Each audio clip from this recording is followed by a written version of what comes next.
Ito naman yung ilaw, ito yung pinaka-heater po nila during night time. Dito sila natutulog sa ilalim ng ilaw. Dahil kasi kailangan yung sisiyo natin maganda yung source of heat. Kasi ito talaga ang pinaka-importante during brooding stage.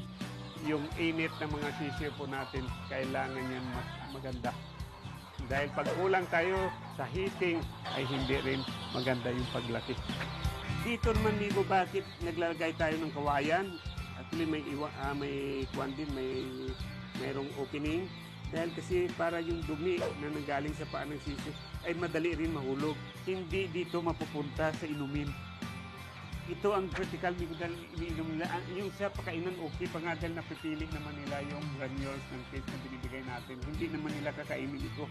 Pero yung sa tubigan, pag narumihan ito, marumi na dahil iinom dyan yung mga sisiyo.